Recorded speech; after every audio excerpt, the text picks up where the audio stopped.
Hi guys, welcome back to the channel. Tuesday the 10th of August. What we're looking at here is the summer fruiting raspberries. Came down last night and pruned out the old canes, and you can see that I've tied the new ones in.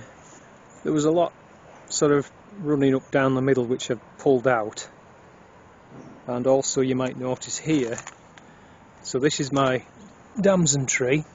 There's a massive sucker. That's got to be nearly 6 foot tall, so that I can dig that out when it's dormant. This one I actually did, it was growing out of this side, and I managed to just literally pull it out with a really nice piece of root on it. So I've not planted it, but sort of healed it in, as it were, gave it a bucket full of water. Hopefully those roots will keep going again till dormancy. And then so there's one, two, there's another one here, and then just spinning you around, there's a real big one here just next to this blackcurrant bush. So I've got 4 damson suckers to add to the food hedge. This is a cooking apple variety Grenadier, and you can see again we've got brown rot on this one,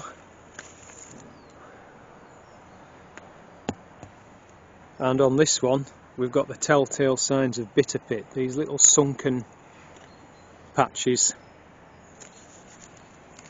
If the camera's making it out, if you can see these kind of little sunken dark, so when you peel it it'll be kind of black underneath,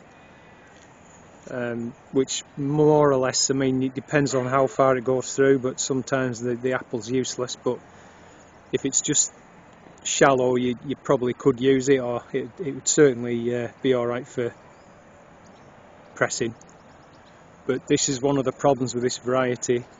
During dry periods, this is what happens. It is susceptible to bitter pit because it can't uptake calcium during dry weather, and I just really haven't got a system to irrigate the tree, so I might have to think again about growing this variety. So this is one of the things that I've sort of learnt over the years, that you have to consider all these factors carefully as you, that's why you might want to come and change varieties.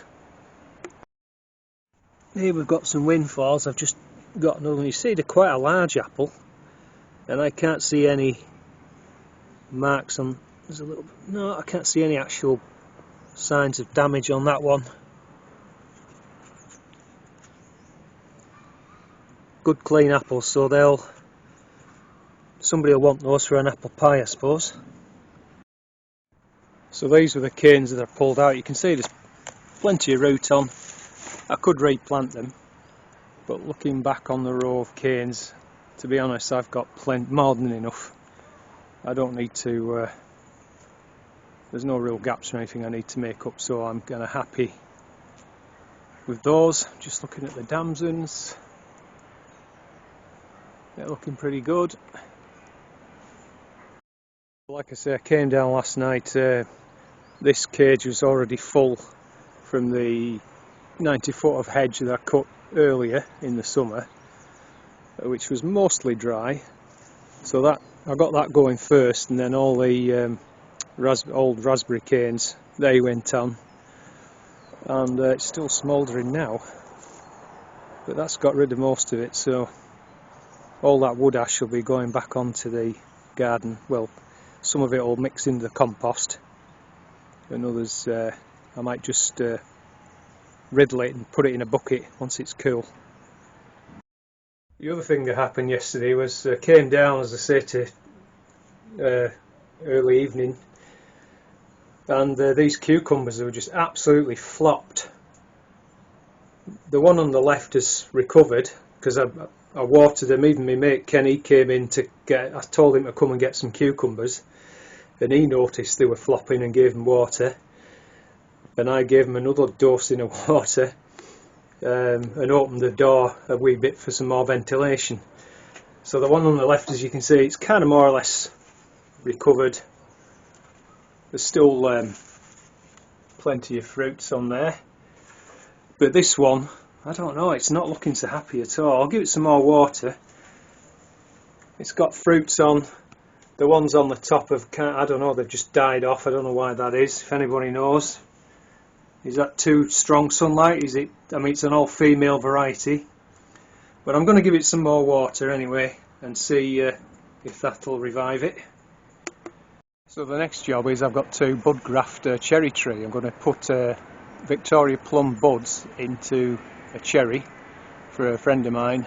So I'm going to do that now. I won't actually film it because I've just done a couple of bud graft videos, but I'll show you the tree and then I'll show you when I've done the grafts. So this is the cherry tree. Cut it back last year. It was probably the same height as this damson. It's somewhere around, I don't know, 12-14 foot. So we cut it right back. It's got two nice branches coming out, which we're going to do the bud grafts onto here. I told him to cut all the suckers out that were coming up from the base. So I'll do the grafts and I'll come back to you.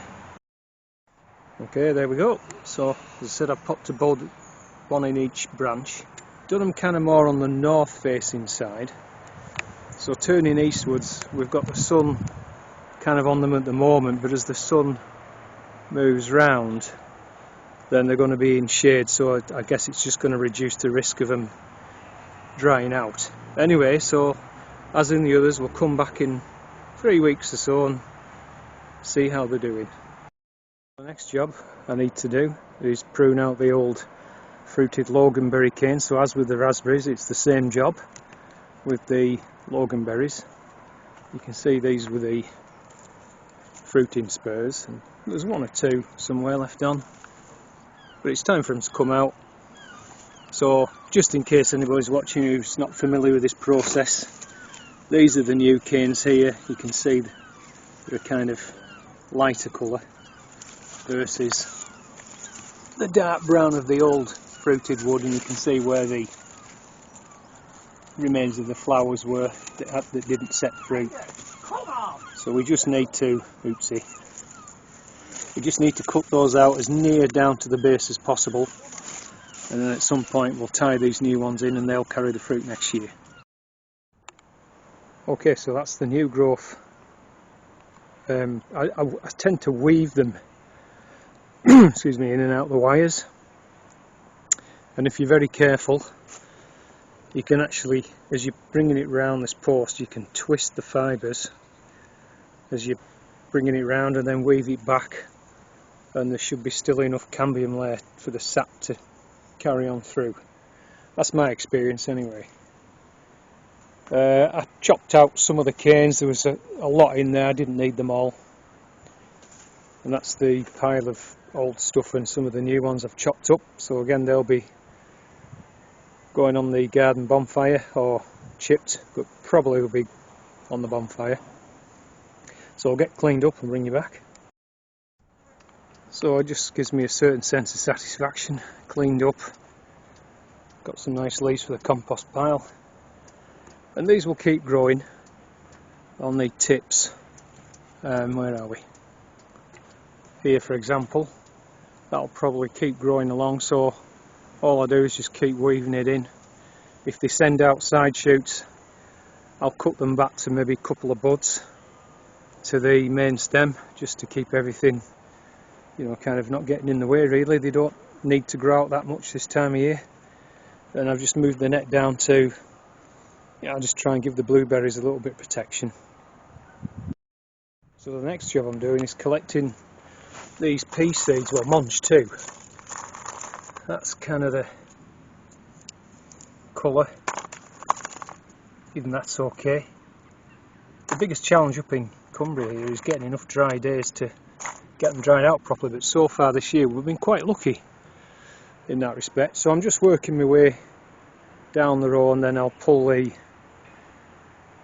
dead haulm out, and that'll go on the compost, of course, and spin you around. And here's the new row that was planted 5 days ago or something, from a gutter sown, it was gutter sown peas.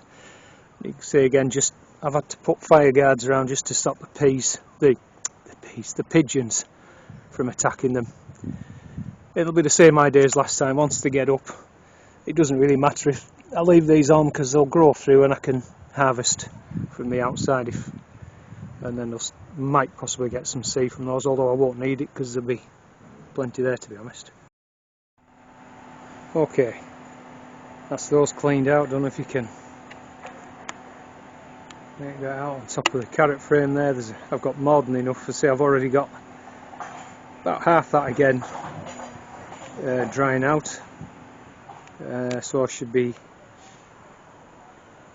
no problem for pea seed for next year. So obviously I'll have to come back and get this weeded out and everything, take that frame down, but I'll probably do that this afternoon. I've got another job I want to do just before I break for dinner.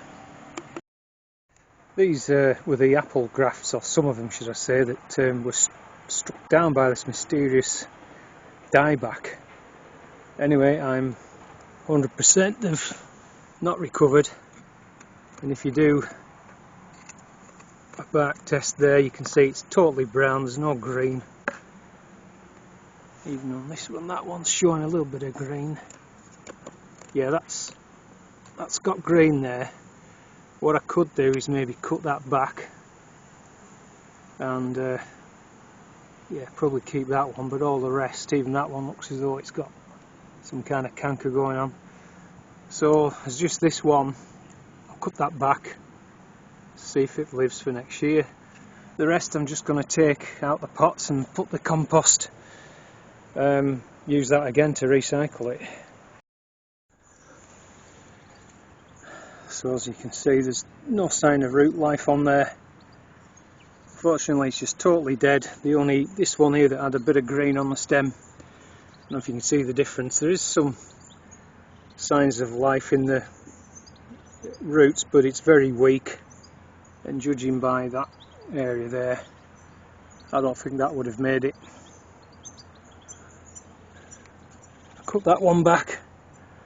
That was green, so maybe that will sprout out again and make it for next year. Can regraft again.